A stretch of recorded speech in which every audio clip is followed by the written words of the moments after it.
Bon, nous allons démarrer cette troisième journée du colloque. Merci à vous d'avoir eu le courage d'être encore là de bonne heure. Et nous allons démarrer par cette fois-ci non pas un duo, mais un trio que Stéphanie Ruby va animer. Merci Régine, merci Sylvie. Cette conférence en trio, intitulée « Inégalités invisibles, normes locales, normes globales », a pour intention de permettre la rencontre de plusieurs continents et pays, plusieurs disciplines et approches méthodologiques afin d'éclairer le poids des contextes dans lesquels se déploient les inégalités qui frappent et trament l'enfance, ici ou là-bas. Les présentations auxquelles nous assistons depuis mercredi, à l'occasion des conférences, des ateliers ou du débat public, mettent au jour les mécanismes fins et intriqués de ces inégalités. Les inégalités, à la manière de sédimentation cumulative et répétée, s'immiscent dès la prime enfance dans de multiples domaines et registres du quotidien des enfants, culturel, familial, scolaire, numérique, langagier, moteur, etc. Mais de quelle inégalité parle-t-on? Ici, le pluriel prime, car les inégalités revêtent des aspects tout à fait différents en fonction des normes locales qui les traversent et les situent alors spécifiquement. Les problèmes de justice sociale n'ont dès lors ni les mêmes échos, ni les mêmes conséquences pour les enfants comme pour leurs parents et leurs familles. Les situations de pauvreté, voire d'extrême pauvreté des enfants n'ont pas les mêmes atours, ne mobilisent pas les mêmes indicateurs selon que l'on est enfant de parents ayant migré en France depuis l'Afrique subsaharienne, enfant de Russie ou de l'Ouganda. Cette conférence nous convie à faire un pas de côté, à changer de focale ou du moins à articuler les échelles et à les mettre en tension. Ce dialogue entre normes globales et normes locales intègre des perspectives et des variables qui, en France, génèrent parfois de vives polémiques. Nous allons de nouveau interroger l'action publique et ses politiques de ciblage des populations dites à risque ou à besoins particuliers, dont nous avons déjà pu voir les limites dans les secteurs de la petite enfance en Europe. C'est aussi l'occasion de questionner la formation des professionnels de l'enfance pour recevoir et accompagner ces situations et leur complexité, notamment lorsque ces professionnels sont elles-mêmes et eux-mêmes dans des conditions de travail d'extrême dénuement. Nous allons écouter Cécile Lefebvre vous présenter une communication alors avec Valérie Golas qui n'est pas là, mais vous Cécile, vous êtes professeure à l'Université Paris-Descartes, membre du CERLIS. Les travaux que vous nous présentez aujourd'hui portent sur les indicateurs de pauvreté des enfants au regard de la variabilité des conditions de pauvreté selon les pays et continents.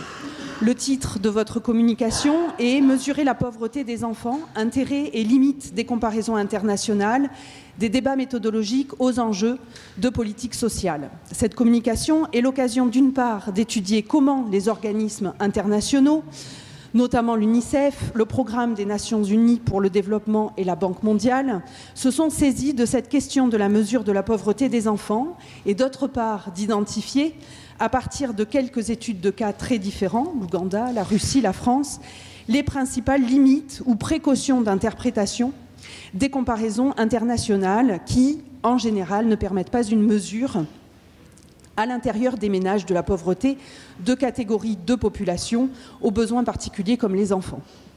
Vous allez montrer comment ces questions, a priori méthodologiques, soulèvent d'emblée un enjeu important de politique sociale, car ces dernières s'appuient souvent sur des ciblages à partir du taux de pauvreté des ménages. Loretta Bass, vous êtes professeure à l'Université de l'Oklahoma aux États-Unis. Vous travaillez notamment sur les migrations internationales, le travail des enfants, les enfants et leurs familles.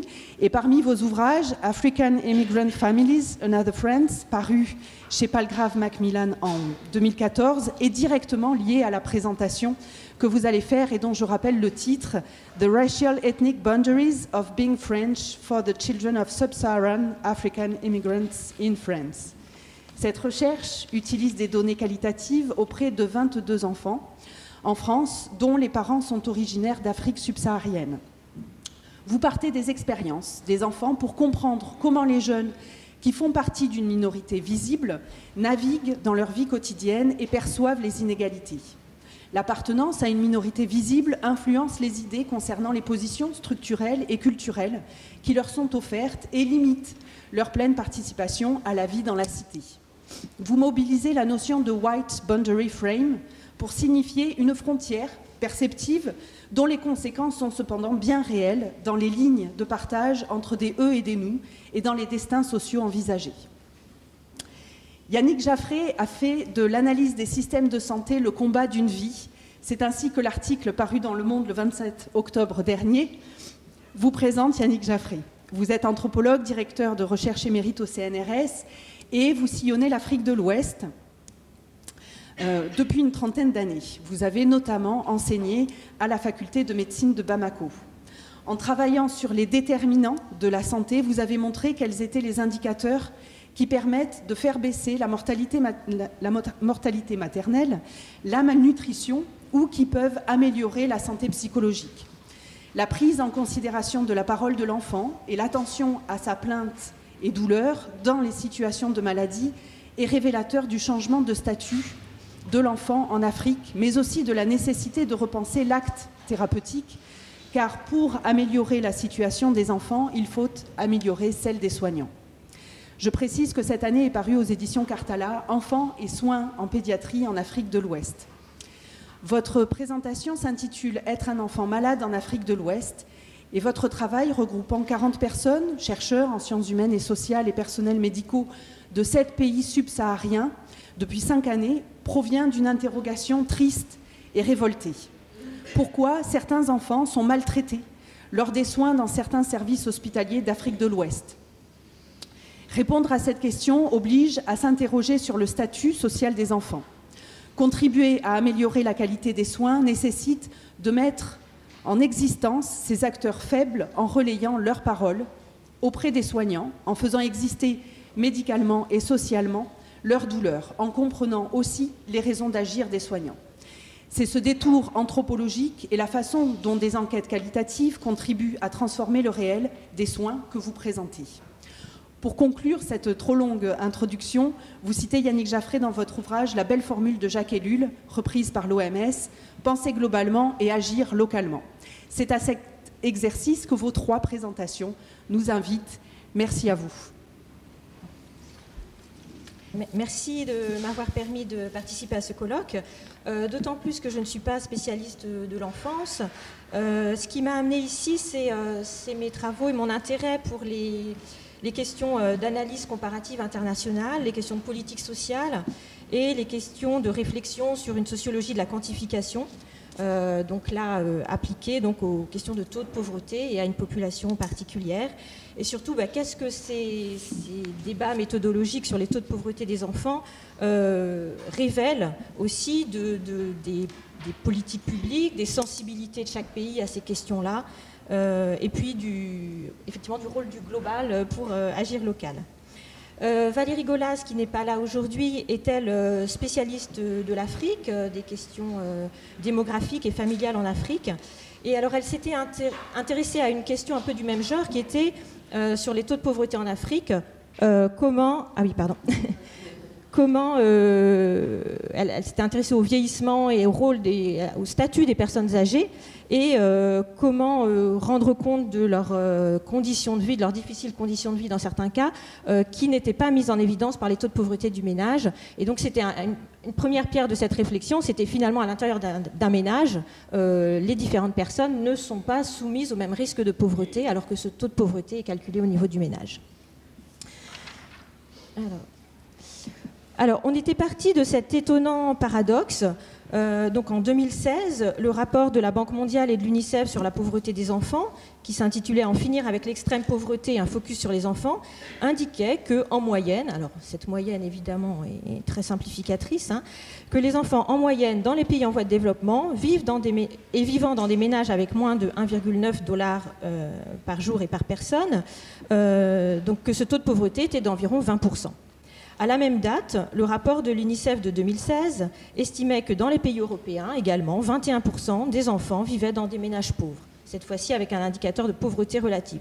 Donc en gros, quels que soient les rapports à une date donnée, on arrivait sur ce taux de 20 à 25% d'enfants vivant dans des ménages pauvres, quel que soit un peu le lieu sur la planète, par grosse région, et que ce taux était environ le double de celui des adultes. Voilà, donc quand même, on était parti de ce paradoxe, sachant que les situations sont quand même très très différentes localement.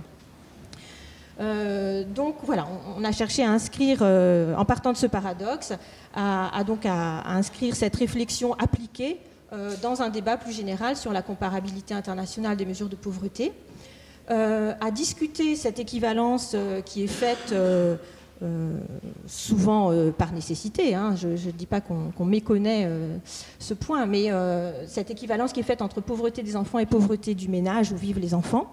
Je vais y revenir tout de suite. Voir un petit peu quels sont les différents outils, les différentes activités en matière d'enquête et d'indicateurs qui essayent de mettre l'enfant au cœur des analyses et voilà, quels enseignements peut-être pour les politiques sociales. Alors, pauvreté des enfants, pauvreté des ménages, j'ai essayé de lister un petit peu tout ce qui devait être un petit peu nuancé. Alors, je ne vais rien vous apprendre, je lise simplement et j'essaye de voir dans quel sens ça peut peut-être sous-estimer ou surestimer la pauvreté des enfants. Donc on sait que les enfants ont des besoins spécifiques par rapport aux adultes, notamment en matière de santé, de nourriture, aux jeunes âges, de vêtements qui changent, qu'il faut changer souvent, etc. Donc voilà, on peut se dire qu'il y a peut-être plus de dépenses, qu'on sous-estime parfois la pauvreté en ne prenant que la pauvreté des ménages. Évidemment, les enfants ont des besoins différents selon les âges. Donc un ménage avec 3 très jeunes enfants, un enfant avec un adolescent et un enfant de 6 ans, etc. Finalement, il faudrait peut-être nuancer le taux de pauvreté du ménage. Et souvent, on sous-estime les besoins des jeunes, en fait, des 12-17 ans. Sur les 6-10 ans, ça correspond à peu près à la pauvreté du ménage, mais pour les enfants plus jeunes et pour les enfants plus âgés, en fait, il y a des dépenses peut-être plus importantes. Les enfants, surtout, alors maintenant, on repose, toutes ces mesures de taux de pauvreté reposent sur des enquêtes auprès des ménages, et on fait comme si les enfants vivent dans un seul ménage, et pour différentes raisons, dans différents endroits du monde, hein, les enfants peuvent vivre entre 2 ou plusieurs ménages. Donc un cas classique en France, ça serait par exemple la garde partagée. Donc là, suivant la manière dont les enquêtes sont construites, on peut surestimer ou sous-estimer la pauvreté, hein, suivant qu'on tient compte de cette garde partagée ou de cette demi-présence dans le ménage ou non. Les enfants peuvent vivre dans des ménages spécifiques, tous les revenus ne sont pas estimés. Alors qu'est-ce que je voulais dire par là ? Les enquêtes auprès des ménages, souvent, ne tiennent pas compte de l'autoconsommation. On sait que dans les ménages ruraux, et dans les ménages ruraux dans certains pays du monde, ça peut être important. Donc là, on va plutôt surestimer la pauvreté si on ne se réfère qu'à la disponibilité de revenus monétaires. Il y a aussi dans certains pays toute cette question des remittances qui sont souvent mal connus, peu déclarés, des transferts familiaux aussi. Un autre point important, alors qui est un peu tabou en France, enfin a priori, on traite tous nos enfants de la même manière, tous les enfants du ménage reçoivent à peu près la même attention, mais voilà, d'abord, on sait que ce n'est pas toujours le cas, et puis dans certaines régions du monde, c'est même plus explicitement évoqué ou déclaré. Ça peut aussi être pour des raisons particulières, hein, l'état de santé d'un enfant ou un besoin particulier d'une personne dans le ménage qui fait qu'en fait, il y a des fortes inégalités entre les ménages. Il y a aussi des questions d'enfants confiés, d'enfants accueillis par rapport aux enfants du ménage principal biologique. Et puis enfin, tous les enfants ne vivent pas dans des ménages. Alors heureusement, cette situation est quand même rare. Mais par exemple, on estime qu'il y a plusieurs millions d'enfants roms en Europe qui n'entrent dans aucune statistique sur les ménages, sur la pauvreté des ménages. Il y a des enfants sans domicile, hein, et heureusement c'est quand même une situation marginale. Il y a des enfants en institution, voilà. Ce sont des cas rares, mais en tout cas les enquêtes ne les prennent pas en compte.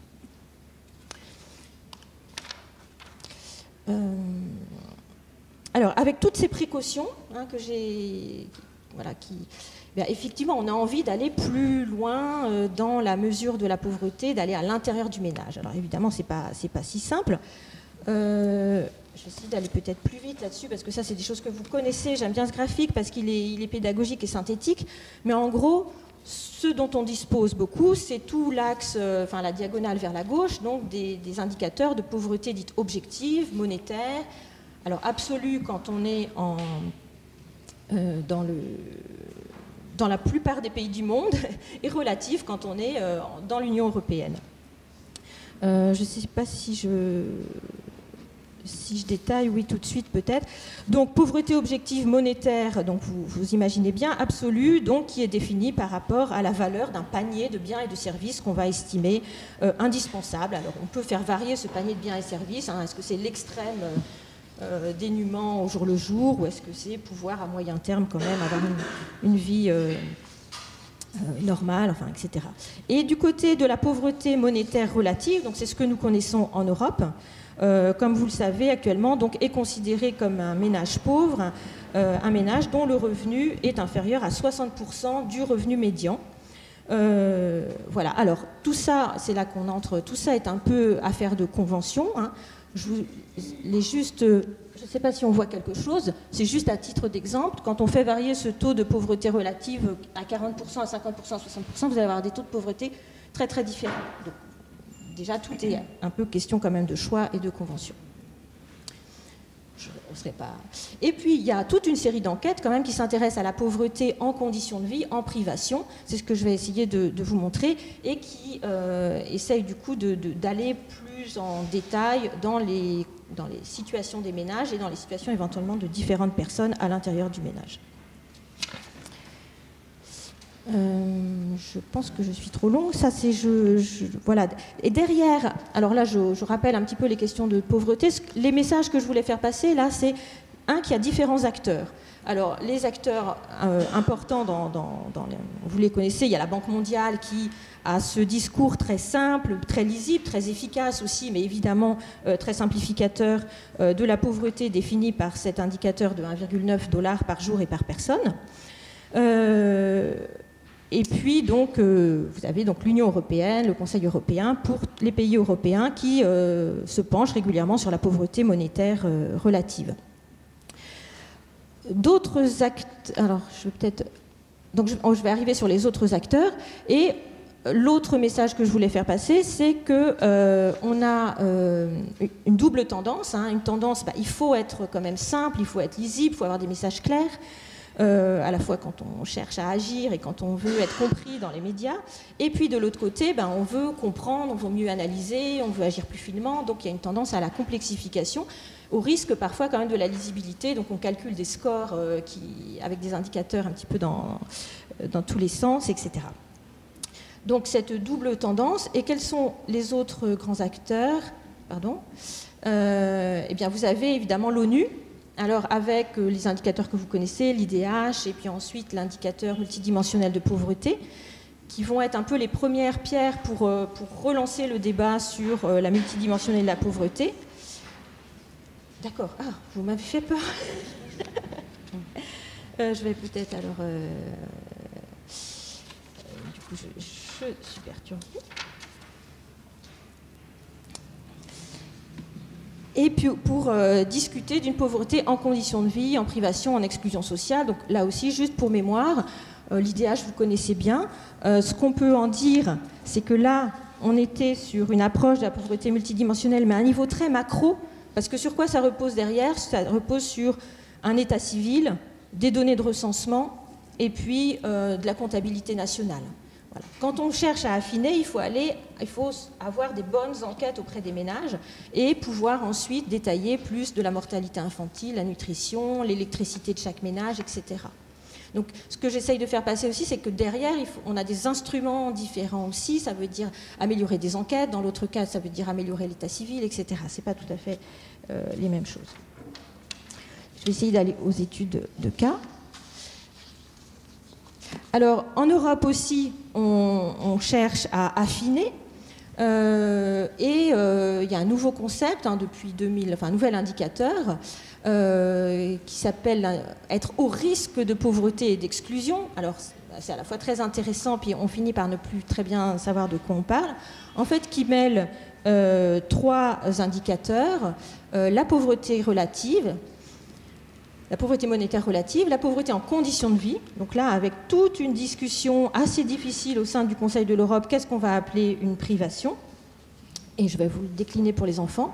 Et puis l'intensité de l'emploi à l'intérieur du ménage, qu'on va considérer comme un élément du critère de pauvreté. Alors voilà ce que ça donne, par exemple, pour les enfants en Europe.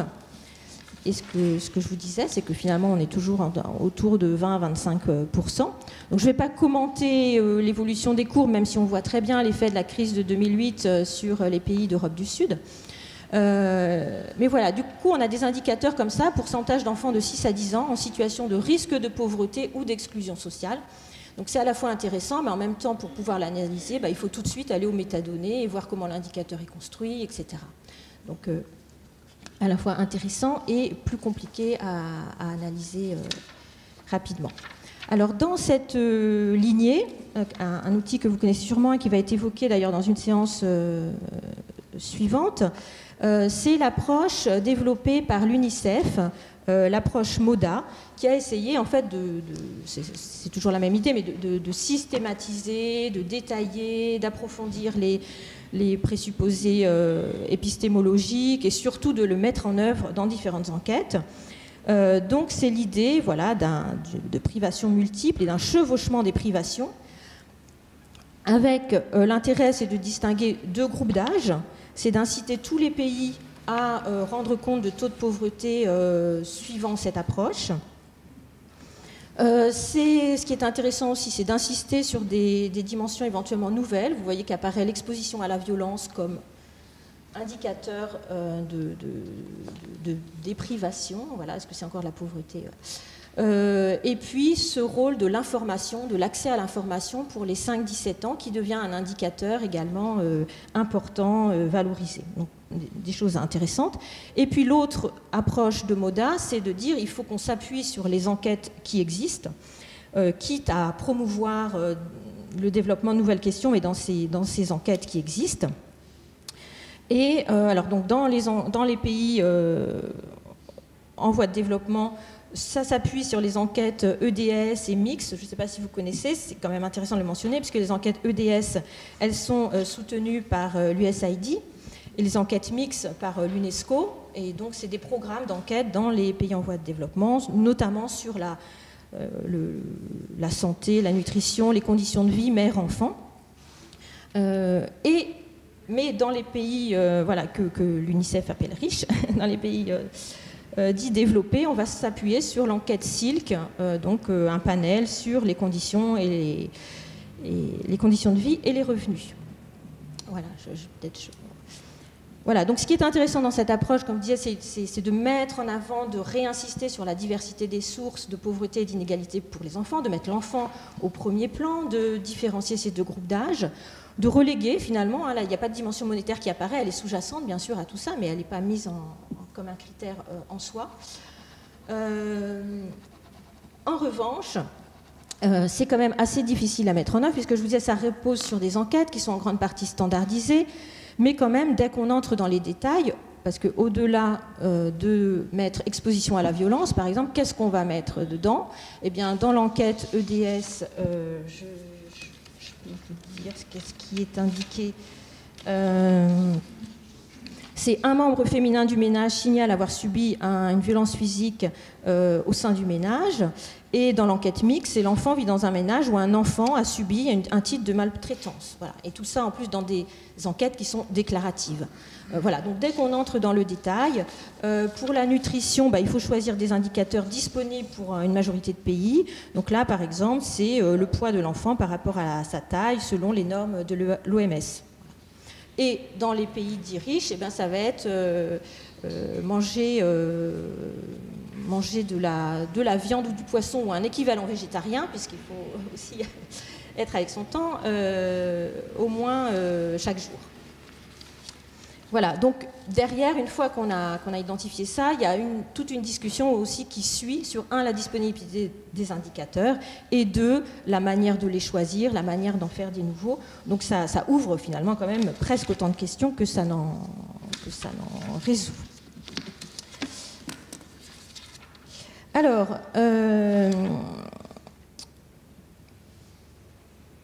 l'autre, oui, un point important quand même, ces indicateurs, je voulais bien montrer sur ces deux petits exemples, restent souvent au niveau du ménage quand même et non de l'enfant. Parce qu'est-ce que ça veut dire?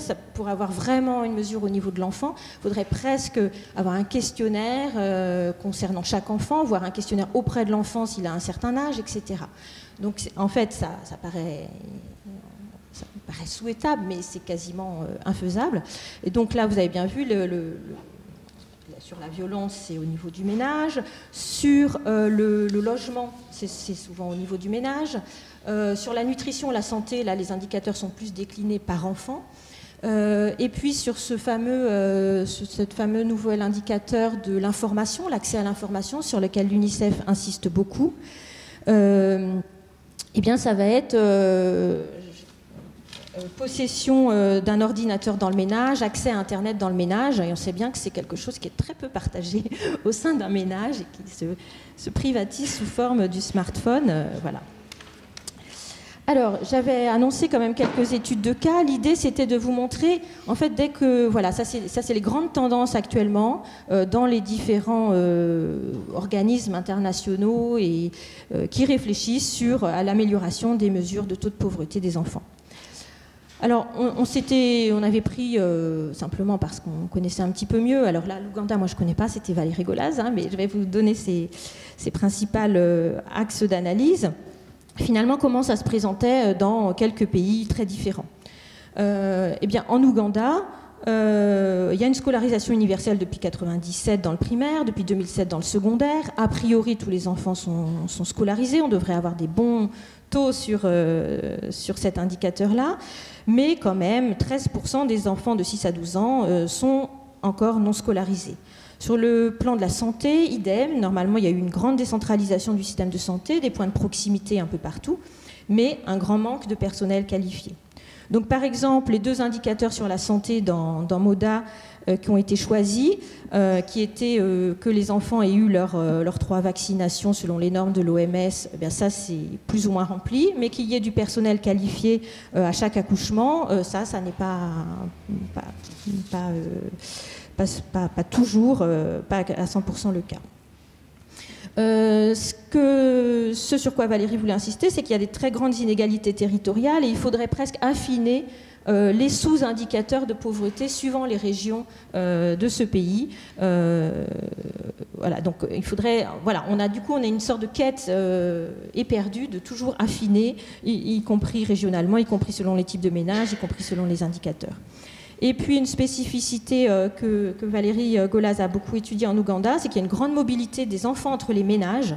Donc là, pour le coup, le taux de pauvreté des ménages ne reflète pas bien la situation des enfants. Beaucoup de phénomènes de confiage, mais au-delà du confiage, même de circulation, de changement de place des enfants dans le ménage dans certaines régions. Est-ce que je... Voilà, donc il y a une enquête MODA qui est faite en Ouganda, je ne vais pas paraphraser le PowerPoint. Ce qui est peut-être intéressant, c'est qu'effectivement l'enquête MODA permet de donner à la fois des chiffres, parce que tous ces indicateurs, on les calcule pour faire des scores, mais à côté de ça, ce qui est intéressant, c'est de les décomposer aussi pour voir dans quelle dimension la pauvreté ou la déprivation est la plus forte. Et ce qui a été mis en évidence, c'est qu'effectivement, il y a un faible accès à l'information, et les conditions de logement sont peut-être les points sur lesquels il y a le plus de privation pour les enfants dans les ménages. Autre pays complètement différent, la Russie. Alors là, qui n'est pas du tout dans le dispositif MODA, qui n'est pas du tout dans le dispositif Union européenne. Voilà, donc qu'est-ce qui se passe dans un pays comme ça? Alors il y a une mesure absolue de la pauvreté, c'est monétaire, c'est la valeur de ce qu'on appelle le minimum de subsistance, c'est la valeur d'un panier de biens et services. Actuellement, on estime que 13% de la population en Russie est pauvre. Une autre étude officielle indique que c'est 22%, donc voilà, comme ça, même le pouvoir politique peut utiliser les deux chiffres suivant le message qu'il veut faire passer. Et voilà. Et ensuite, on a quelques données. Donc, plus d'un quart des enfants habitent dans des ménages pauvres, mais on retrouve finalement le 20 à 25% dont je vous parlais au début. Et 2 tiers des ménages pauvres sont des ménages avec enfants. Alors, ce que je voulais surtout vous dire, c'est qu'en fait, il y a assez peu de travaux sur la pauvreté des enfants au sein des ménages, parce qu'il y a une politique actuellement très nataliste et dans les discours favorisant fortement la famille traditionnelle, la famille avec plusieurs enfants, alors que les allocations familiales sont en fait très faibles et que la pauvreté touche beaucoup les ménages avec enfants. Donc du coup, quand même, assez peu d'enquêtes pour ne pas mettre cela trop en évidence. Voilà, mon idée, c'était ça s'inscrit aussi dans un discours politique, dans des orientations de politique familiale et sociale.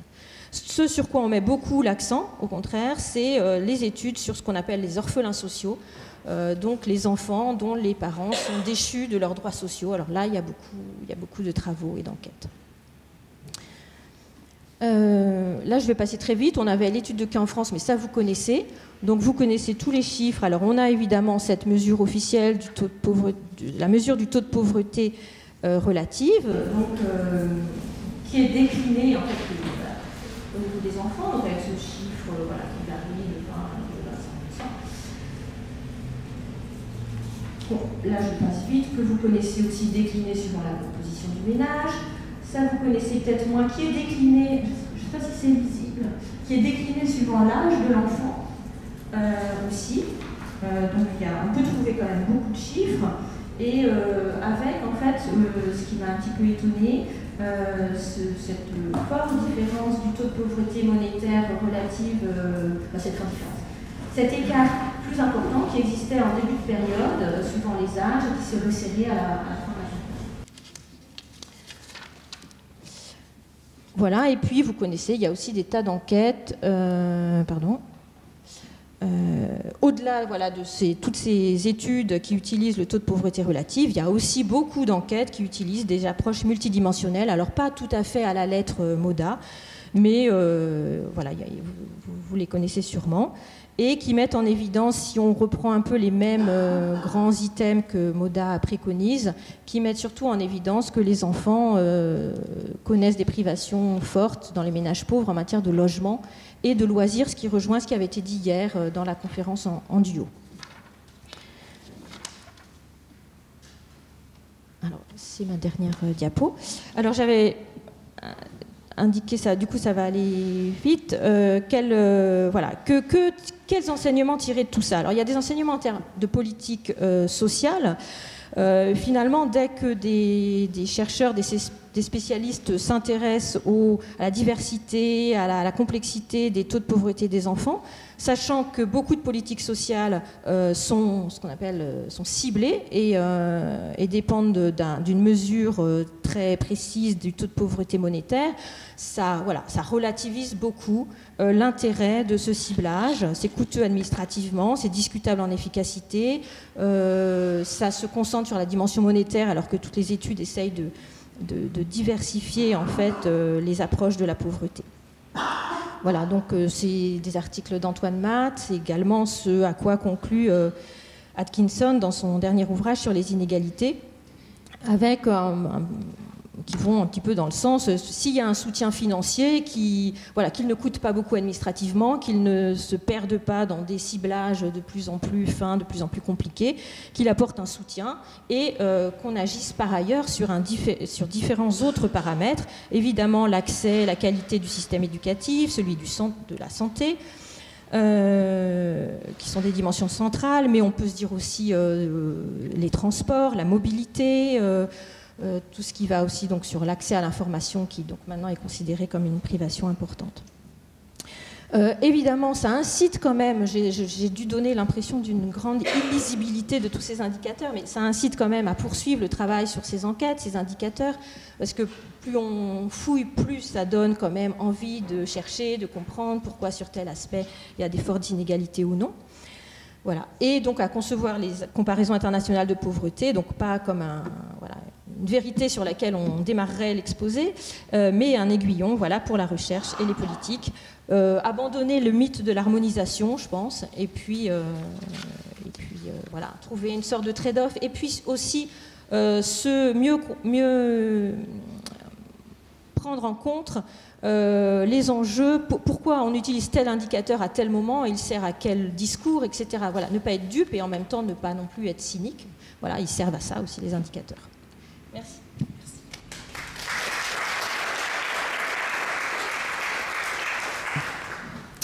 Today I'm going to talk about my research, which really was about international migration, but then everybody was speaking about race and ethnicity in my interviews, so then that's what I ended up coding.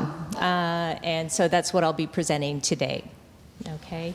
The title of my talk is The Racial Ethnic Boundaries of Being French for the Children of Sub-Saharan African Immigrants in France. I'm Loretta Bass from the University of Oklahoma. And I also want to thank Regine Sirota and Sylvie Octobre for inviting me to come and share my research with you. And I have a feeling I'm going to learn more from you than you're going to learn from me today. So thank you.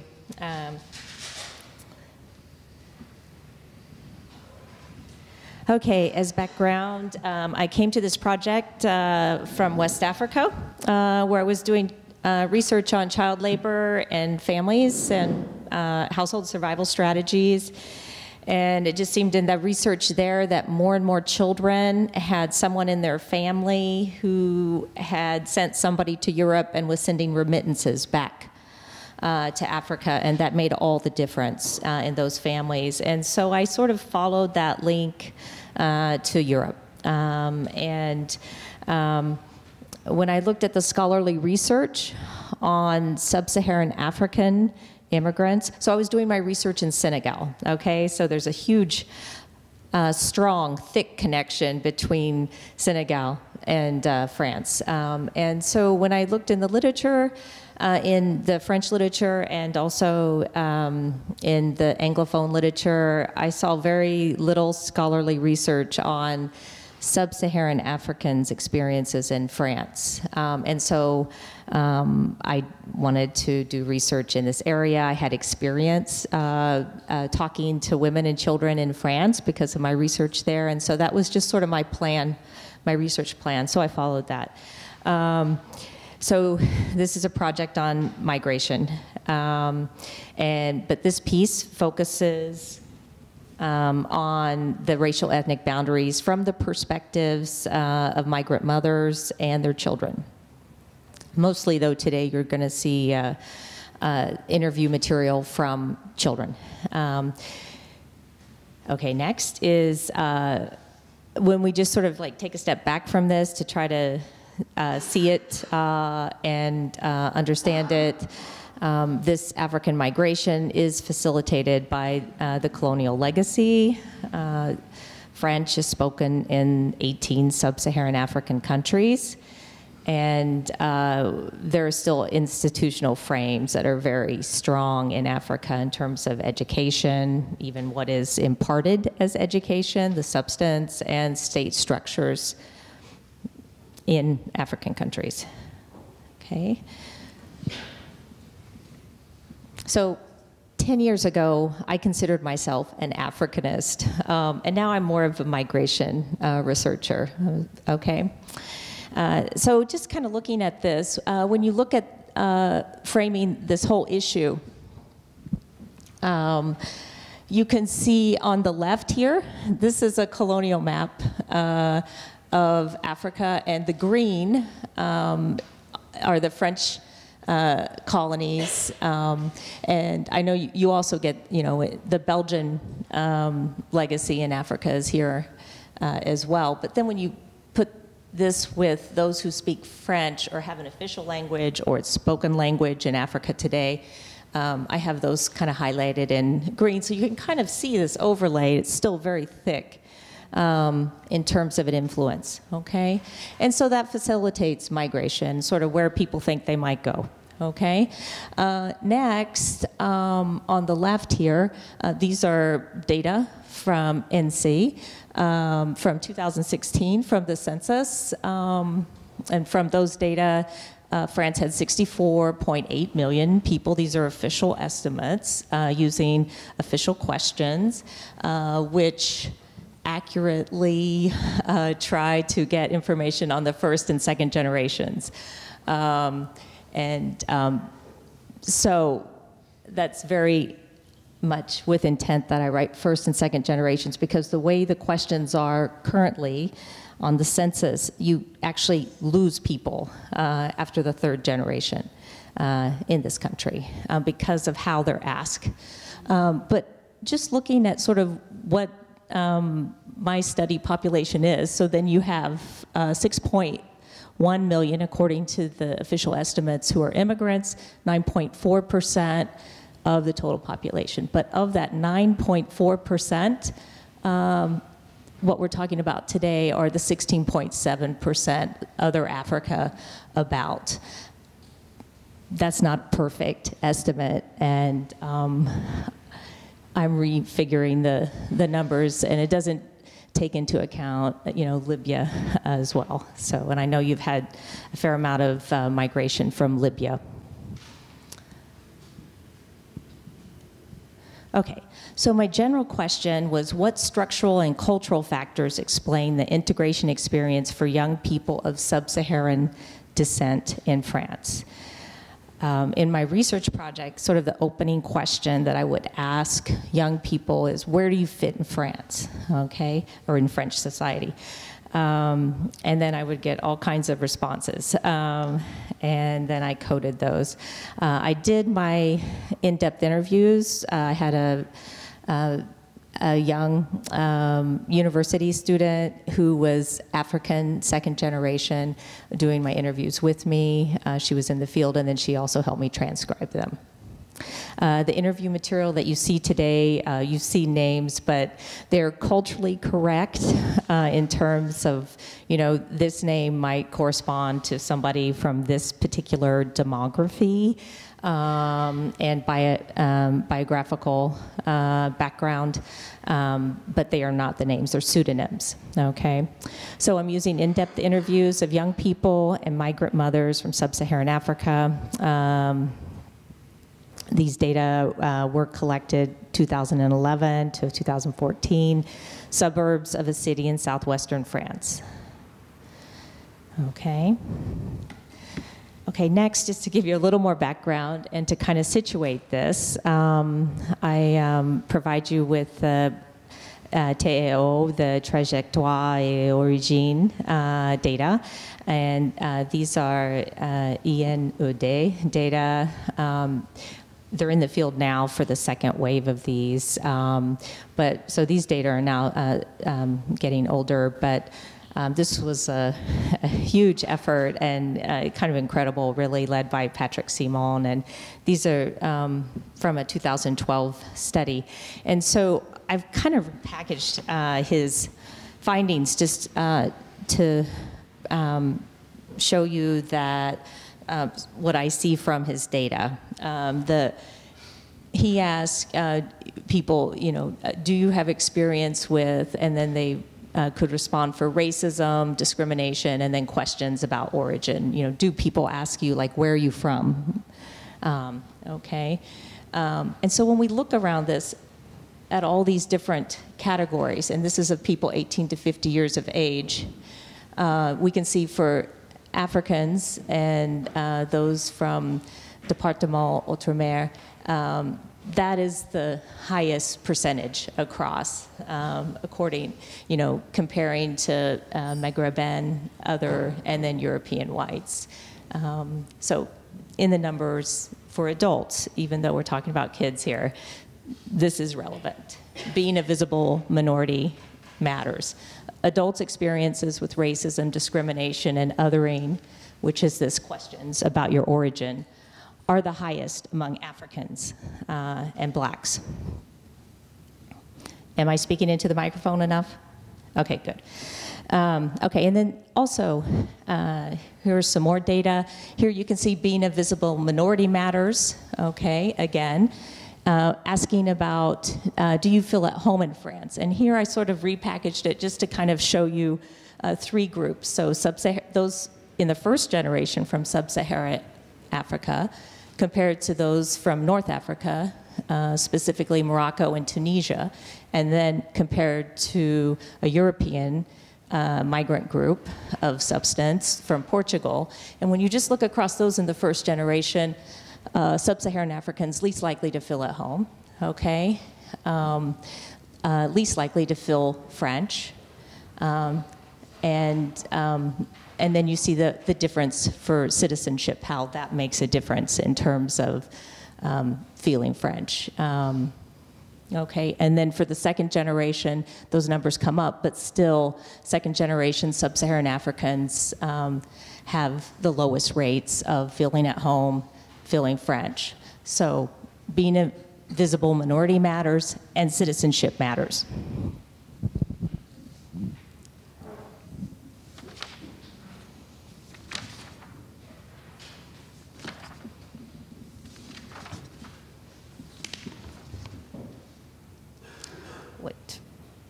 Just wanted to add, though, with feeling French, among those first generation, I think it's notable that still, though, 51%, a majority of those in the first generation of sub-Saharan Africa descent are identifying with feeling French, so, which is significant, okay? So next, in terms of framing this research theoretically, there is a need to examine racial ethnic boundaries from the perspectives of young people. My interviews, which did not seek to find racial ethnic findings, bear that out. And then yesterday also, there was a very nice presentation I attended here by Alpen Shem and Talano, which also looked at school children and their hierarchies and understanding to what extent is it racial ethnic, and then it seems to be that sometimes this overlaps a great deal with culture. I would love to actually learn to be able to talk about that a little bit better, and maybe I'll get some insights from you all today to understand that better. So next, French society seems colorblind in that there are no explicit state-defined racial and ethnic categories.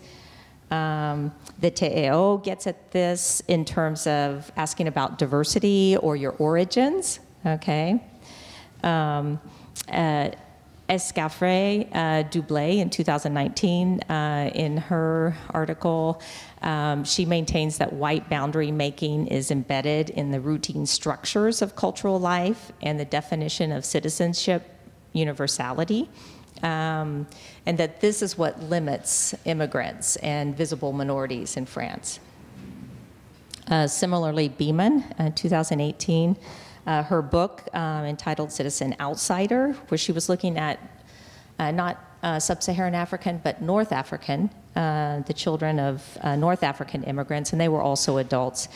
She explains how whiteness operates in French society, that the second generation navigate a supposedly colorblind society in which whiteness is the default in terms of their identity. They're always bumping up against this, and this feeling that they belong, a part of the national community also is centered on whiteness, and they do not feel that. And so the next, I just sort of like taking a step back from this, in American sociology, we always talk about the Thomas theorem from 1928. If a person perceives a situation as real, it is real in its consequences. So basically our behavior depends not on the objective reality of a situation, but on our subjective interpretation of that reality, and then our actions as a response to that. Okay, great. Okay, so I'm going to go quickly now. Thank you. Does anyone have minutes left?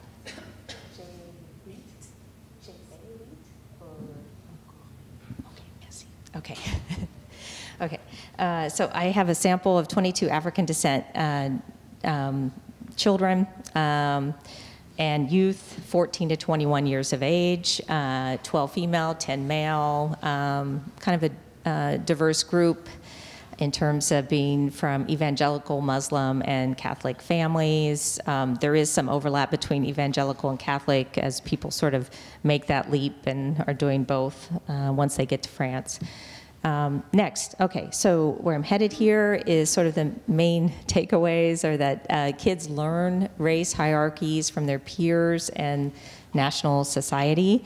From an interview, we're different, not French, okay? Second, identity formation and ambivalence, that young people feel French on the inside, African on the out. So there's this ambivalence there, and then there's this intersection of race and immigrant statuses, where race marks immigrants, and you really can't separate the two. And this causes this ambivalence as well for young people. Okay. So next, kids learn race hierarchies from their peers. We're different, not French. I won't go into all these.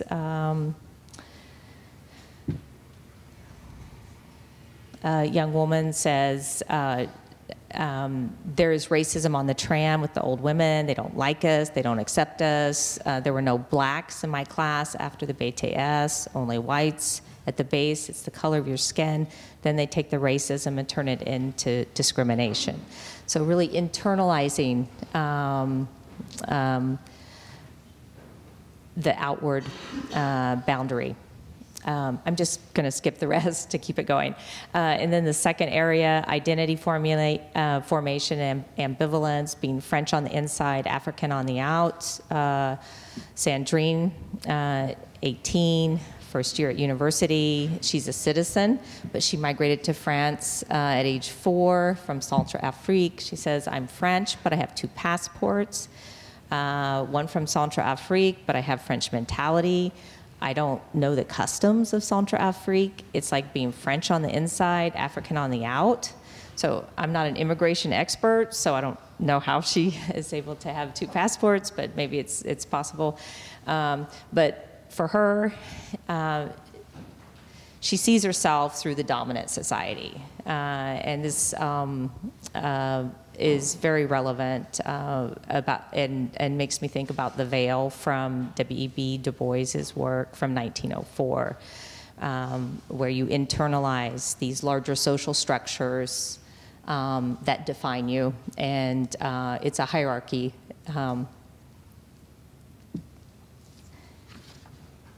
Third, this intersection of race and immigrant status, where race marks immigrants. Ibrahim, he's a French citizen from Senegal, 19 years. He says race marks immigrants when they can see by your name that you're African. They will not offer you a place, whether it's Fatima, Aisha, or Muhammad. You have a name that does not work. It's also against immigrants. Joanna from Côte d'Ivoire says, when I look for work, it's ménage for blacks. She really sees that she can't get anything else. Okay, there are some, but fewer than if I were French. This idea that she's not quite French, even though she is. And then I have some studies down here that are French studies. Amadou did this interesting CV study from 2004 where he found that basically people got called back differently based upon their CV, and it's a very convincing study. And then also the work of Safi and Silverman, Safi on first generation and Silverman on second generation, where they're looking at education, but then also labor market barriers. That even when you hold education constant, you have these barriers for people of immigrant descent. This idea that, we're different, not French. Overall, looking at identity, young people of sub-Saharan African descent have embraced universalism, this idea of equality, because everyone is human, and gone to public schools. through socialization and cultural education, they feel French, but only on the inside. So then they're faced with this ambivalence that being a visible minority in France, French society stands as an obstacle to feeling included as a full citizen of the national society. Even native-born French citizens by birth are treated as immigrants. So being a visible minority translates then into not being a citizen or not being a member of the French society. They feel blocked from opportunities socially at school, but also in the labor market. So in some, then regardless of citizenship, they're not full citizens. In Beeman's terms, this would be citizen outsider. These racial ethnic boundaries and their attendant inequalities are real in their consequences for these children. And then they've internalized these structures that define them in a certain place in the hierarchy. And then that then limits their life chances and the life chances they see for themselves. Thank you.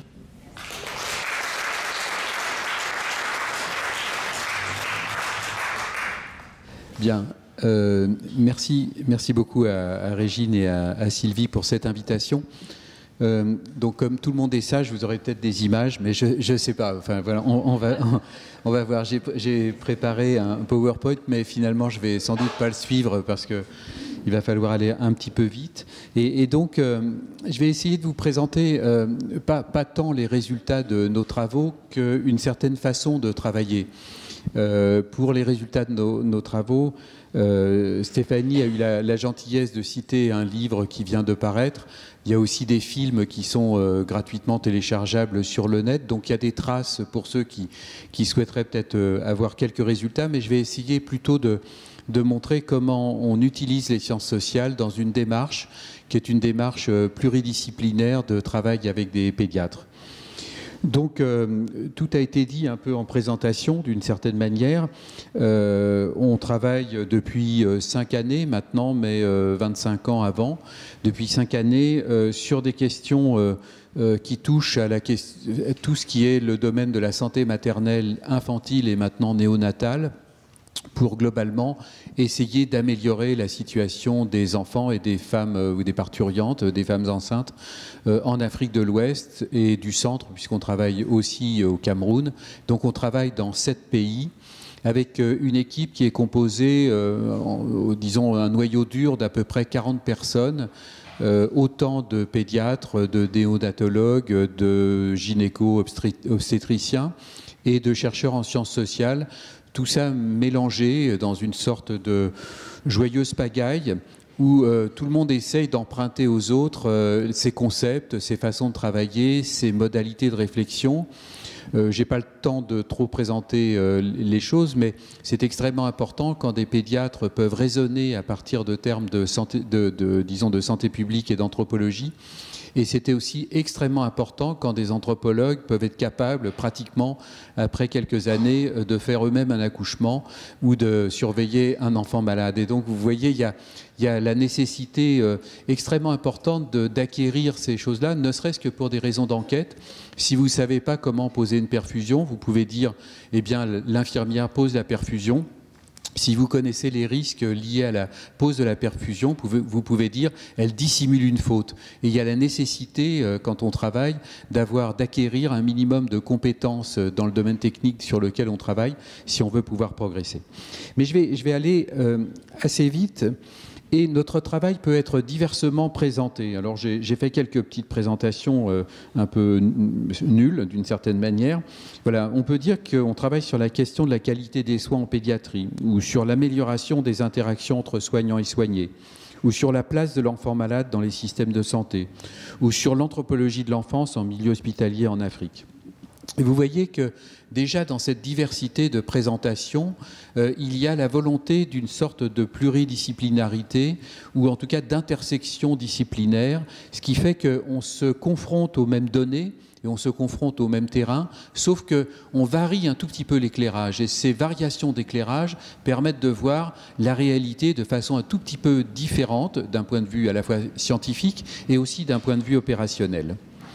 Mais notre question initiale, elle provient disons, de cas sur lesquels on avait travaillé antérieurement à la mise en place de ce programme qui s'appelle Enfants et soins en pédiatrie en Afrique, ça s'appelle Inspédia.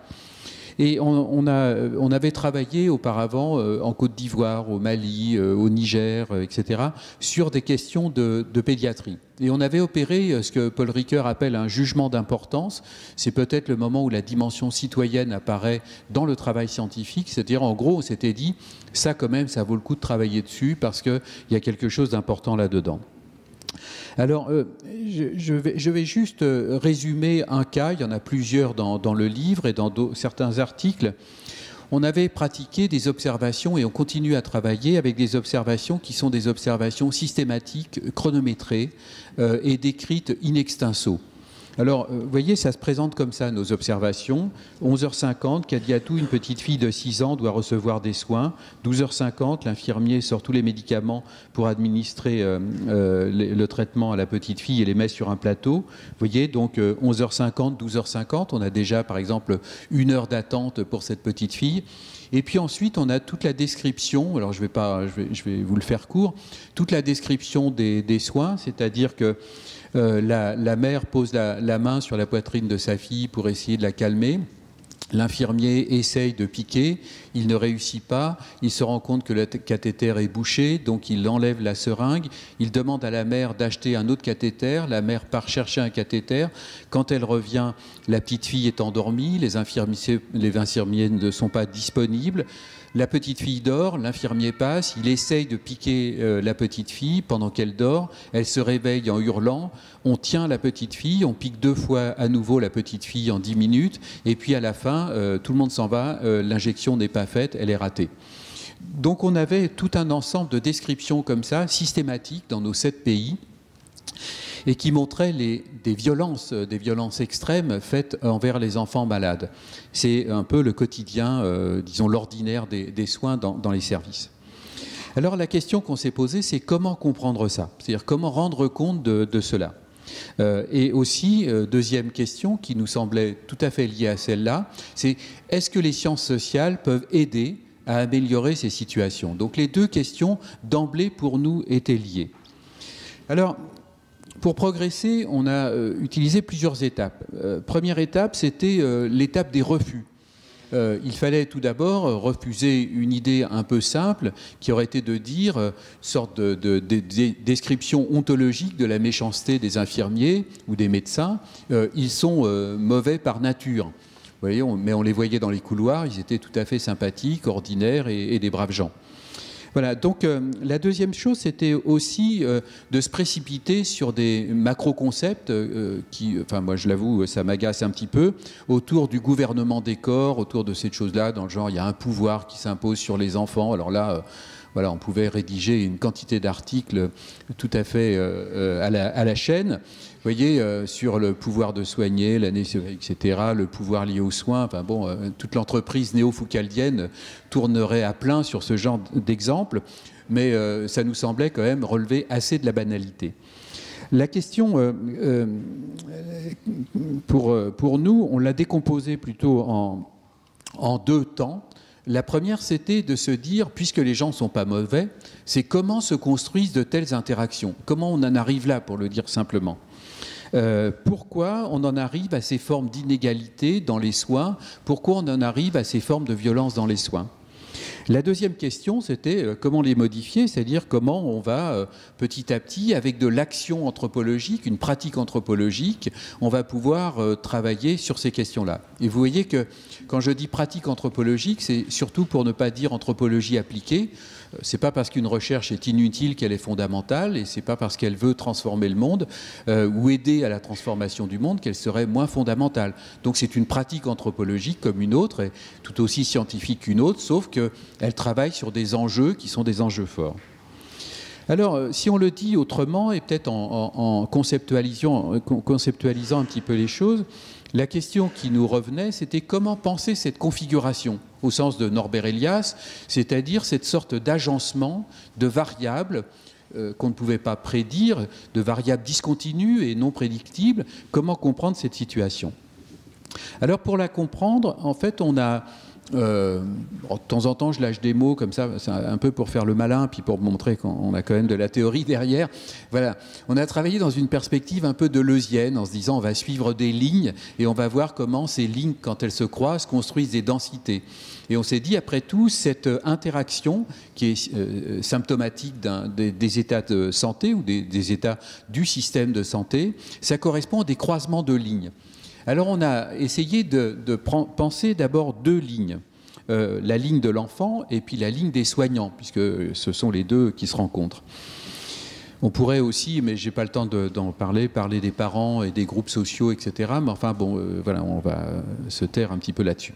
Alors la première chose, c'est quelles sont les lignes qui construisent l'enfant comme un acteur faible ?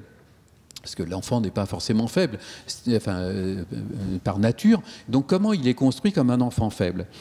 Alors ce que l'on a repéré, c'est d'abord, on a travaillé sur les formes d'infériorité statutaire de l'enfant en Afrique de l'Ouest.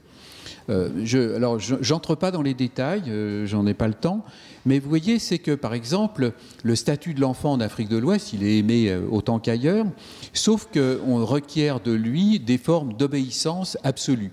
L'enfant est là pour obéir. On lui demande aussi de manifester, d'avoir des formes de respect, qui sont des formes de respect vraiment extrêmement fortes devant les aînés. La classe d'âge inférieure doit s'incliner devant ceux qui sont plus âgés. Et puis, on a affaire, alors il faudrait parler des enfances plutôt que d'enfance, mais enfin, disons pour un certain nombre d'enfants, on a affaire à des enfants qui ne sont pas psychologisés, c'est-à-dire dont le droit à l'expression est très peu autorisé. Ils ne sont pas habitués à parler d'eux ou à parler d'eux-mêmes. Moi, quand mes enfants faisaient une bêtise, je leur disais « Qu'est-ce que tu en penses ?» Quand un enfant en Afrique fait une bêtise, on lui dit « Tu dois pas faire ». Voilà, vous voyez la différence qui, petit à petit, s'inscrit dans la société. À cette infériorité statutaire, il fallait ajouter la fragilité de celui qui est malade. Alors, fragilité de celui qui est malade, bien évidemment, simplement pour des raisons corporelles, enfin de souffrance évidente, mais aussi parce qu'il y a toute une description de la plainte et de la douleur. La plainte et la douleur sont des objets sociaux à penser. Et par exemple, selon les appartenances sociales, selon l'âge, selon le genre, le droit à l'expression de la plainte est extrêmement divers. Et donc, on avait dans certains cas, pour les petites filles, le droit de se plaindre, un peu moins pour les petits garçons, même si plus tard, les femmes enceintes n'ont plus le droit de se plaindre, enfin en tout cas dans le monde sahélien, les femmes enceintes n'ont plus le droit de se plaindre, alors que des fois les hommes plus âgés ont le droit peut-être d'exprimer un peu plus leur plainte. Mais enfin tout ça est à manier avec des pincettes. Le troisième point, c'était la précarité linguistique de l'enfant. Alors ça a été observé depuis très longtemps. J'ai participé aux travaux de l'équipe de Ginette Rimbaud dans les années 80 à l'hôpital Necker. On avait exactement les mêmes choses.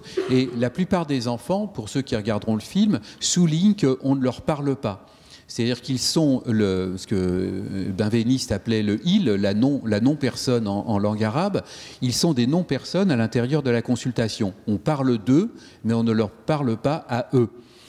Et donc, ils le soulignent très fortement en disant « on ne m'a rien dit ».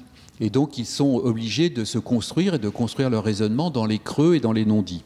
Et puis, le fait extrêmement violent que le choix des enfants et la parole des enfants, on s'y habitue, oui, ça va aller, que la parole des enfants est une parole non décisionnelle, c'est-à-dire que même quand ils décident de quitter l'hôpital, ils peuvent le dire, mais ils n'ont pas, leur parole n'engage personne. Autre ligne, c'est celle des soignants.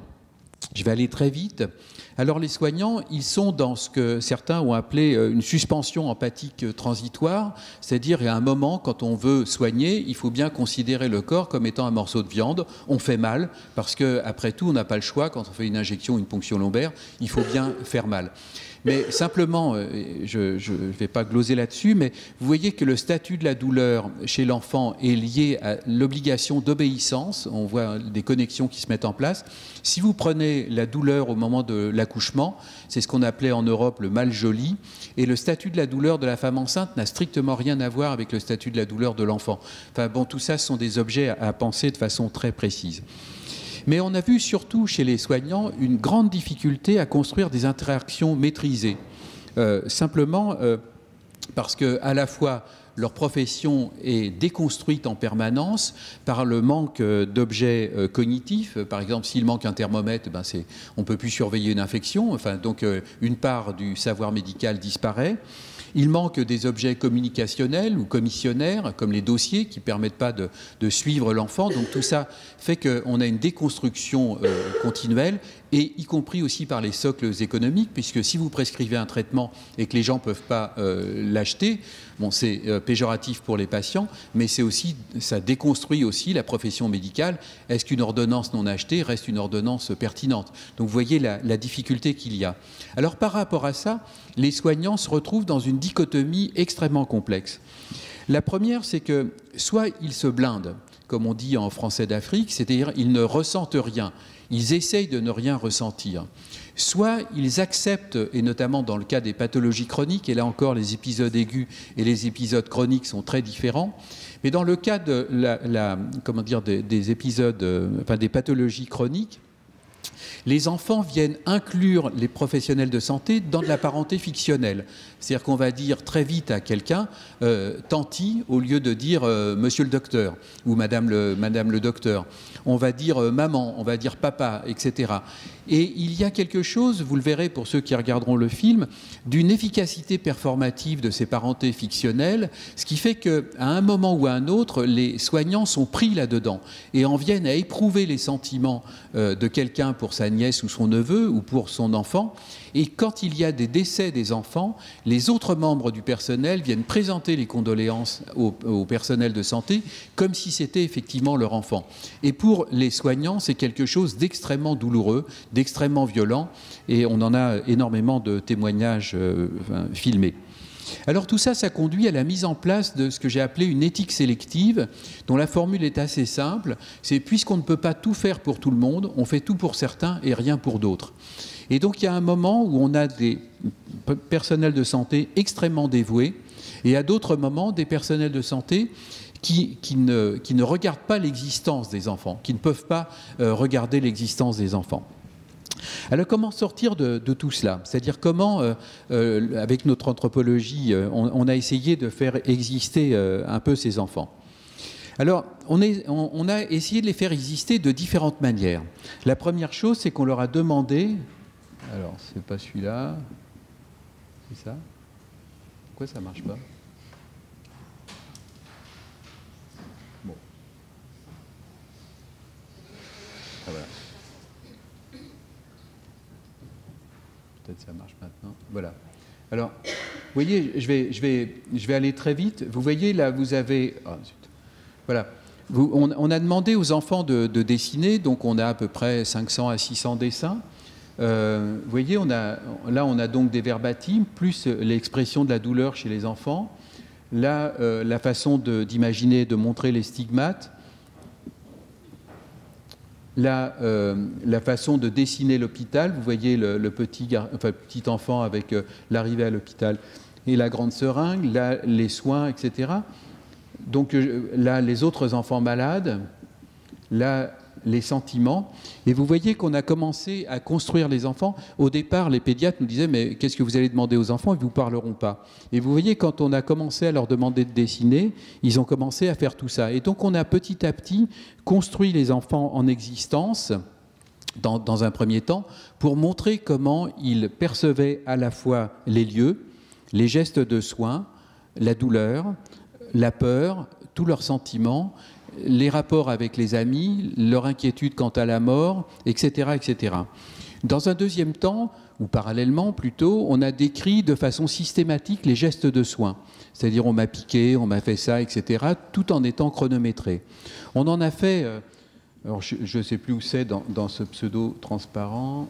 Voilà, ici vous voyez un peu, bon ça c'est des thèses à côté, mais vous voyez ici on en a fait un petit livret, qui est un petit livret que l'on a distribué aux soignants des différents services, de façon à construire de la réflexivité sur leurs gestes de soins, sur ce que pensaient les enfants. C'est-à-dire qu'on a construit les enfants en existence et on a offert aux soignants de la réflexivité sur leurs gestes de soins, les formes de violence ordinaires à l'intérieur de l'hôpital. Et puis, ce que l'on a fait aussi, c'est qu'on a été au domicile des enfants, donc un deuxième ouvrage est en préparation. Et on a enquêté cette fois-ci, non plus sur ce qu'on pourrait appeler en termes de santé publique la qualité des soins, mais cette fois-ci sur la qualité de vie. C'est-à-dire comment des enfants, et les pathologies sont diverses, entre la drépanocytose, le VIH, une insuffisance respiratoire ou cardiaque, etc. Les handicaps, les formes de handicaps sociaux sont différents. Mais surtout, ce que l'on a essayé de montrer, c'est non pas le handicap, mais c'est la façon dont les enfants opéraient, c'est-à-dire les actions qu'ils mettaient en œuvre pour vivre avec leur maladie. C'est-à-dire qu'on a essayé de faire, enfin, bon, c'est un jargon peut-être un peu élégant, mais des sortes de déclinaisons actentielles des enfants. Avec, par exemple, comment ils se débrouillent pour faire entendre leurs plaintes. Au début, quand ils disent « j'ai mal », est-ce qu'ils sont entendus? À quel niveau il faut qu'ils se situent pour pouvoir faire écouter leurs plaintes? Comment ils gèrent leur traitement et comment ils se débrouillent pour mémoriser leur traitement?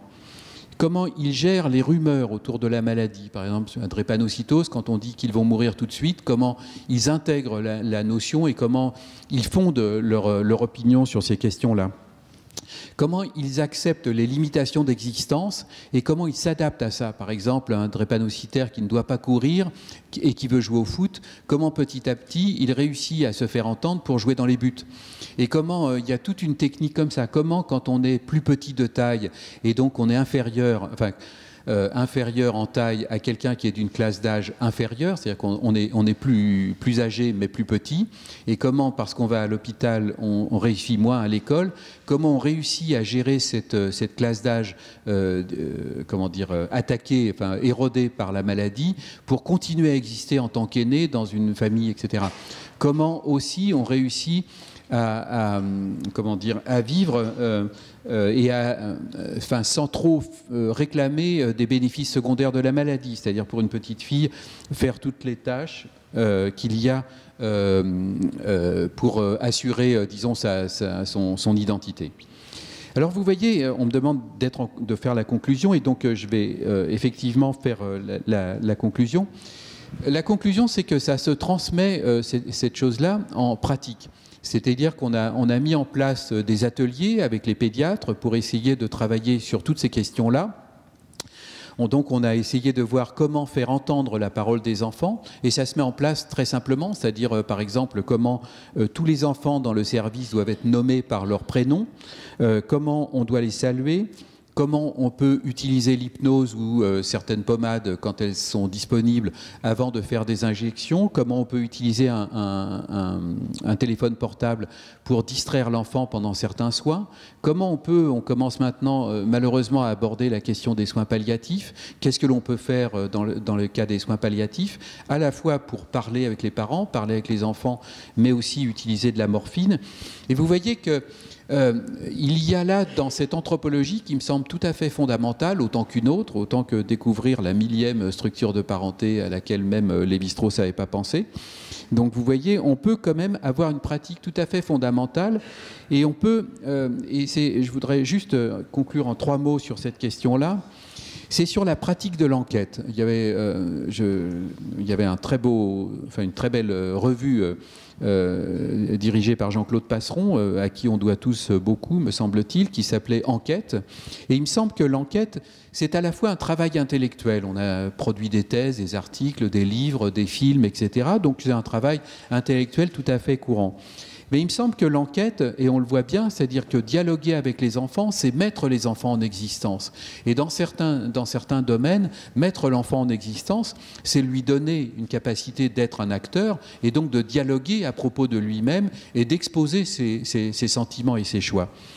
La deuxième chose, c'est que l'enquête, elle reconstruit pour les professionnels de santé de la réflexivité et de la réciprocité. C'est-à-dire que c'est quelque chose de l'ordre de la reconnaissance, au sens de Paul Ricoeur, c'est-à-dire qu'on est là dans quelque chose qui est de l'ordre du dialogue, et vous voyez que l'enquête reproduit aussi et permet cette forme de reconnaissance. Et le quatrième point, c'est qu'il me semble que l'enquête, elle est là aussi comme, elle n'est pas détachée du tout social. C'est-à-dire qu'on voit bien que ce travail modeste d'anthropologie de la santé et d'anthropologie de l'enfance, finalement, elle contribue à construire la pédiatrie d'une certaine manière. Elle l'incline vers une sorte d'attention portée à l'enfant, plus que uniquement une attention nécessaire mais insuffisante portée au traitement. Et d'une certaine façon, elle contribue ou elle participe et elle est liée, et sans doute est-elle rendue possible par une transformation du statut social de l'enfant en Afrique, transformation extrêmement rapide où on voit maintenant des concaténations d'enfance. Il y a des enfants mondialisés et des enfants qui sont encore sur un modèle plus ancien, ou voire des enfants oubliés dans la ville. Et d'une certaine manière, on voit bien que faire ce travail, c'est aussi contribuer volontairement et involontairement à une nouvelle construction et un nouveau statut de l'enfant dans ces pays d'Afrique de l'Ouest. Merci.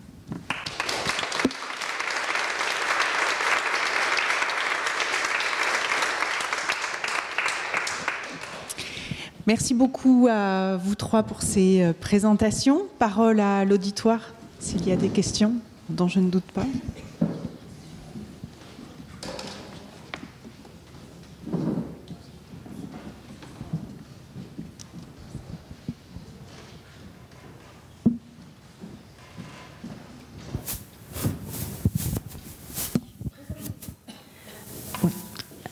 Julie Pluy de l'Université de Lausanne. Merci pour vos présentations. J'ai une question pour Loretta. French, English? English? I have a question for you. Okay. So thank you for pointing this being visible minority. I have a question. I was wondering if you had the opportunity to speak with the interviews regarding the explicit state-defined racial and ethnic category, because it's something which is very difficult for French people to think of.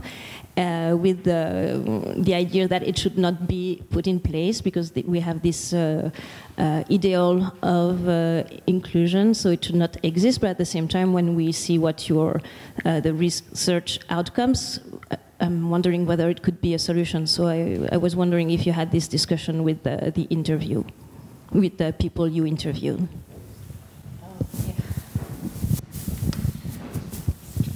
Peut-être que l'on prend plusieurs questions.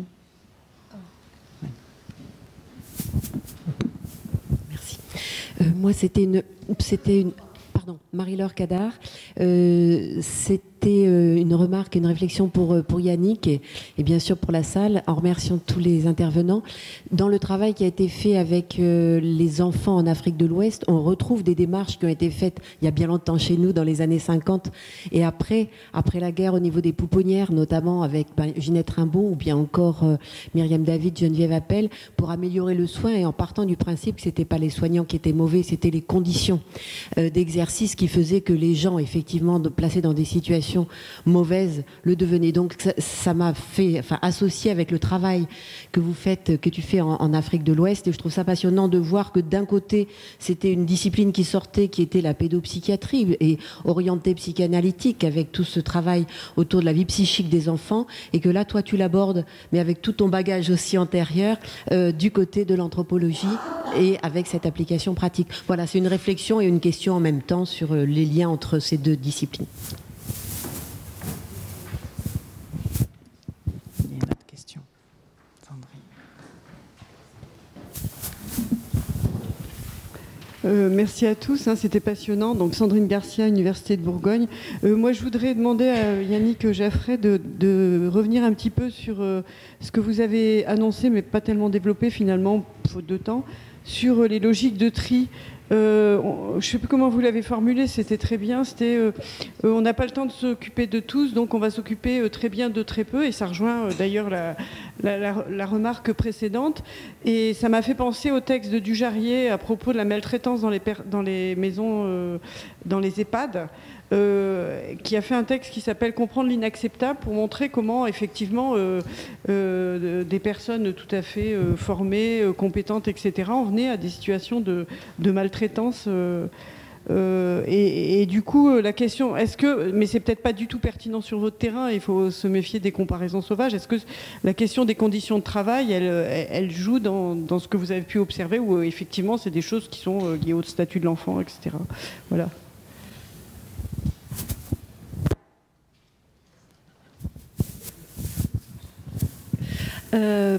Une question qui... Merci beaucoup aux trois intervenants, et c'était extrêmement intéressant. Une remarque à propos des enfants de migrants.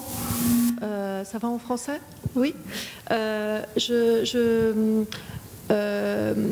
pense aux travaux de Chelsea Yount André, une anthropologue qui a beaucoup travaillé avec des familles sénégalaises en France. Et ses derniers travaux sa thèse avait porté sur les enfants sénégalais en France. Sur les enfants sénégalais en France. Et ses derniers travaux depuis, où elle est retournée travailler au Sénégal dans les familles d'où proviennent ces enfants de migrants. Et là, elle a travaillé avec des enfants sénégalais sur leur représentation justement de ces enfants migrants qui reviennent au pays. Et ce qui est très intéressant, c'est que ça nous renvoie à ce que vous nous disiez, Monsieur Jaffray, sur... ces formes d'infériorité statutaire en Afrique de l'Ouest qu'expérimentent ces enfants socialisés en France quand ils reviennent au pays. Et je pense qu'il y a aussi quelque chose, cette double en fait, injonction en France d'être français à l'intérieur et africain à l'extérieur, et au Sénégal ou en Afrique d'être sénégalais à l'extérieur et français à l'intérieur aussi. Merci. Est-ce qu'il y a d'autres prises de parole? Nicoletta. Bonjour, Nicoletta Diazio. Merci aux trois intervenants. C'était vraiment une séance passionnante. En fait, j'avais une question donc pour Loretta Bass et une autre pour Yannick Jaffray. En fait, pour Loretta Bass, c'était à propos de ces frontières ethno-raciales. Est-ce qu'il y a un travail de négociation de ces frontières, un peu sur le modèle de ce que montre Barry Thorne sur le genre, c'est-à-dire que ces frontières se déplacent et sont un peu réinvesties différemment selon les situations, selon les contextes, selon aussi le moment dans l'histoire, le parcours des personnes que vous avez vues. Et puis pour Yannick Jaffray, j'ai trouvé vraiment très passionnant ce positionnement et toute votre recherche. J'étais intéressée sur la manière dont vous disiez en fait il y a des transformations accélérées en ce moment de ce statut de l'enfant, et donc comment se distribue un peu ce statut de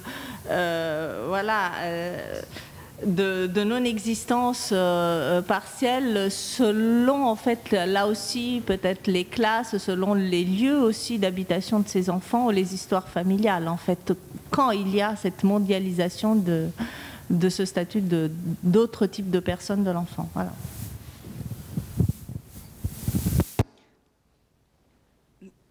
Une question peut-être pour Cécile aussi, du coup, sur l'action publique. Sur, au moins du côté peut-être plus de la Russie que de l'Ouganda, parce que c'est plutôt Valérie Golas qui est sur l'Ouganda, mais du côté de l'action publique, est-ce qu'il y a des actions en termes d'universalité de la réponse qui se mettent en œuvre en Russie ou en Ouganda par rapport à cette mesure de la pauvreté des enfants? En France, on voit un peu mieux quelles sont les logiques et le système notamment des allocations, mais est-ce que vous avez peut-être des éléments de réponse là-dessus?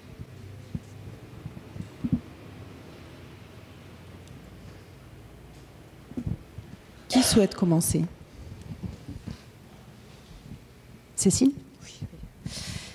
En espérant avoir bien compris la question, alors ce qui est en cause en Russie, c'est pas tant l'universalité, parce que justement, enfin, la grande mesure de politique familiale et nataliste qui date maintenant d'il y a une dizaine d'années, qui a été mise en place en 2007, c'est une grosse allocation à partir de la naissance du deuxième ou du troisième enfant, et qui se dit, qui se veut, qui est universelle.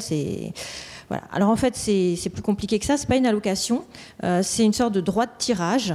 Voilà, une somme qu'on a droit d'utiliser si on améliore son logement, si on participe à des fonds de pension pour la mère et si on a des besoins d'éducation payante. Voilà.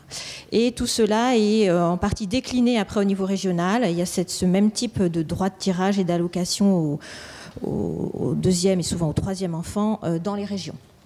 Voilà, donc sur cette mesure qui est complètement emblématique, enfin que je n'ai vu nulle part, c'est universel. Mais en fait, elle est très critiquée parce que, bon, d'abord, ça n'apporte pas un soutien direct. Des personnes disent, par exemple, pour ce qui est éducation et retraite, ça vient plutôt dire en creux qu'il faut aller vers des retraites par capitalisation, vers de l'éducation payante.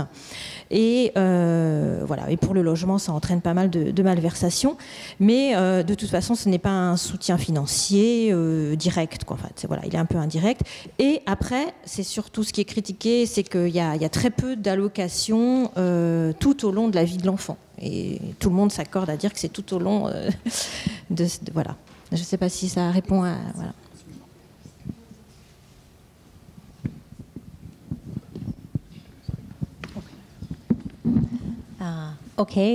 For the first question, you asked me, so did I ask the kids about the racial categories and if, I guess, the government should acknowledge them or...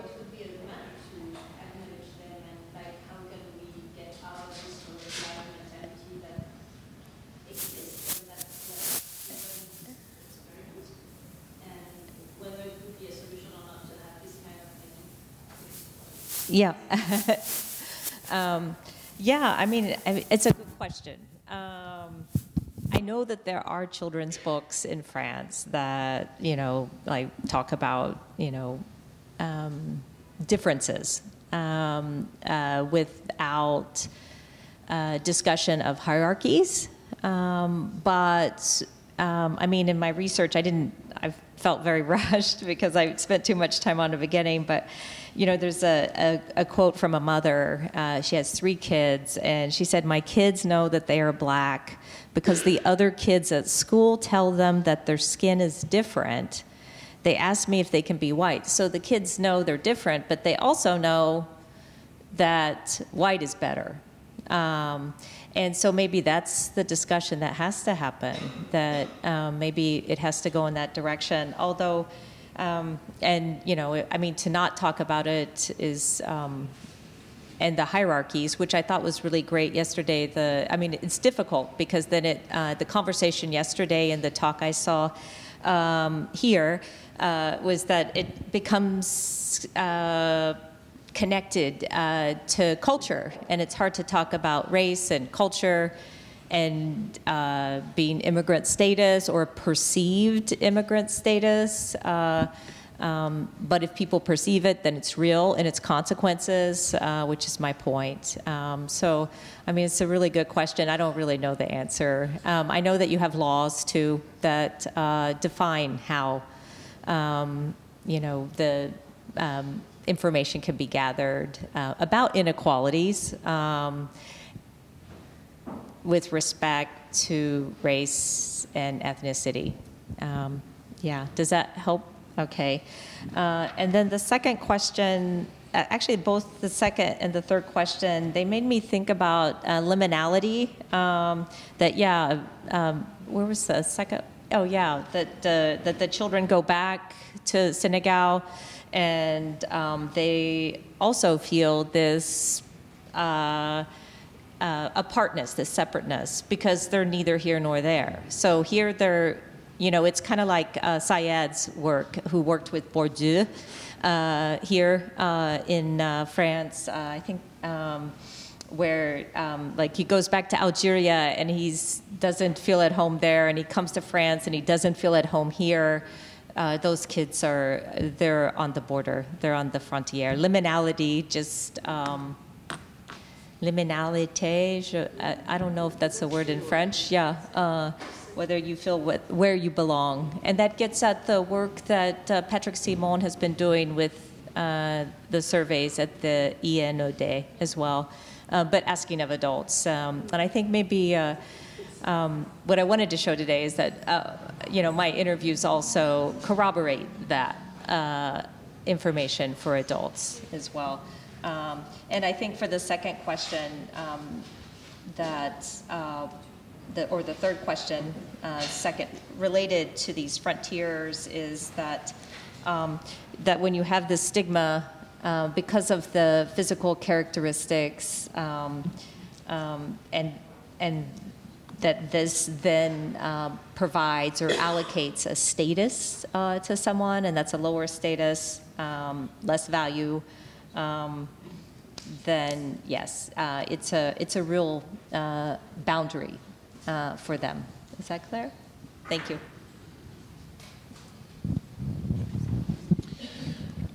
Oui, alors pour répondre très vite, effectivement, les travaux que l'on fait, enfin pour répondre à Marie-Laure, ils empruntent volontairement, en partie, en tout cas, l'élan qui avait été donné en France par des gens comme Ginette Rimbaud.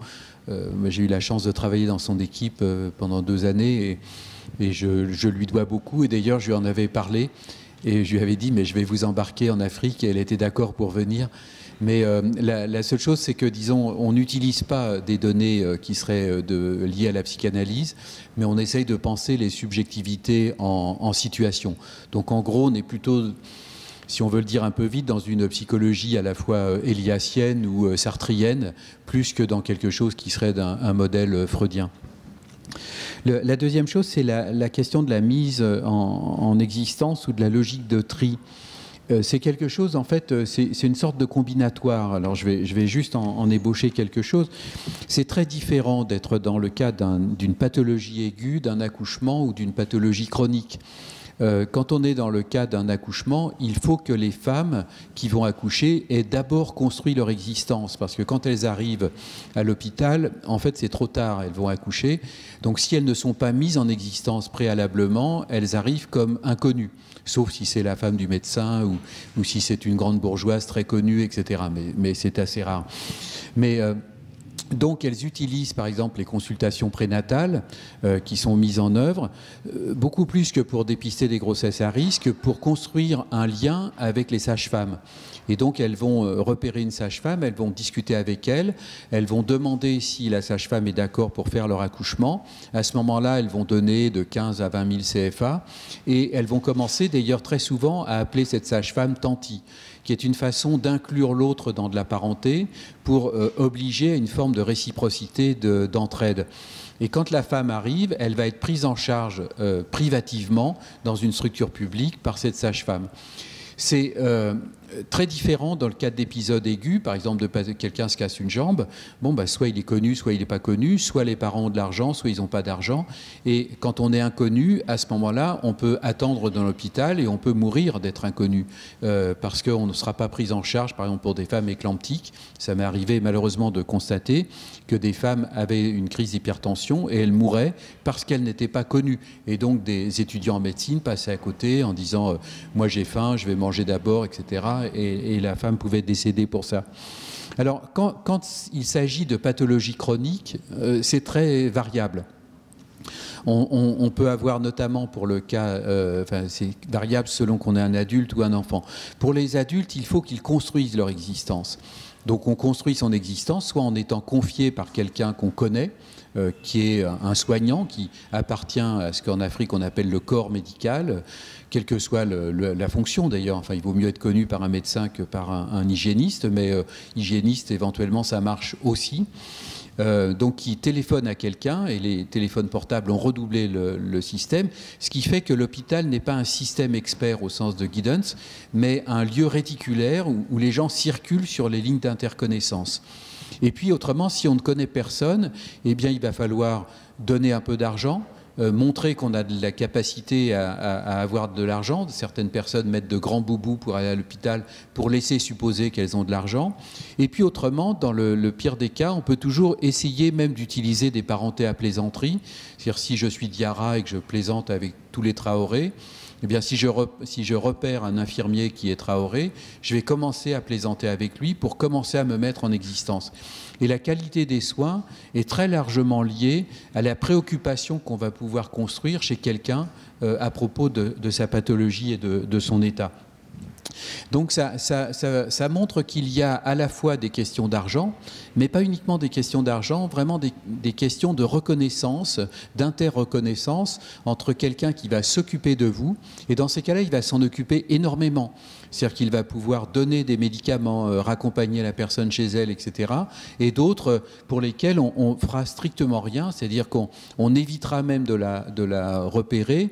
Et pour un travail préalable que j'avais fait dans les salles d'accouchement, dans certains cas, on peut laisser une femme accoucher seule, voire accoucher d'un enfant mort-né seule, sans même se préoccuper, sans quasiment la voir. Et elle va accoucher en pleurant, mais les sages-femmes ne s'occuperont pas d'elle, parce qu'elle n'a pas d'existence.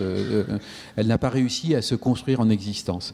Et pour le dernier point, c'est que il me semble que l'Afrique offre pour les gens qui travaillent sur des questions autour de l'enfance vraiment des choses tout à fait passionnantes. Parce qu'on a, pour le dire très simplement, par exemple dans une ville, on a des enfants qui reviennent de l'école avec des petits uniformes, dans des voitures climatisées. À côté, il y a des enfants qui viennent d'autres pays, qui cognent aux vitres pour essayer d'avoir d'argent ou vendre quelques produits. Et ce sont tous des enfants, mais ils n'ont strictement rien à voir. Il y a des sortes de proximité physique avec des distances sociales maximales, peut-être comme on en a vu au XVIIIe, XIXe siècle en Europe, mais qu'on voit quand même moins, voire pas du tout, me semble-t-il, en Europe. Enfin, en tout cas, c'est très différent. Et surtout, ce que l'on voit, c'est se transformer. Par exemple, il y a une baisse de la mortalité infantile qui permet aux parents d'investir, au sens de Viviana Zeliger, d'investir affectivement et d'investir pécuniairement sur l'enfant. Et puis, il y a toute cette transformation qui est énorme avec la télévision, les films, etc., qui donnent aux enfants, quand on pense à des films de Walt Disney ou à des films comme Kirikou, par exemple, Kirikou, c'est vraiment à la fois un personnage de conte, mais c'est aussi un enfant qui agit, qui décide. Et on ne se rend pas compte à quel point, par exemple, Kirikou inverse complètement les catégories de l'âge, puisqu'il est le plus actif. Bien sûr, il est le plus petit, mais il est aussi le plus vaillant et il est le plus actif à l'intérieur de ces structures sociales. Et il y a vraiment là des différences, enfin, dans l'usage de la télévision, des téléphones portables, etc. Et on peut avoir... Alors même dans la question des sensibilités, ce seraient des choses tout à fait passionnantes. On peut avoir à la fois la période de Tabaski où on va regarder un gros mouton pour savoir comment on va l'égorger pour la fête, et en même temps le film de Walt Disney avec des enfants qui s'extasient sur le gentil mouton qui s'amuse dans les prés.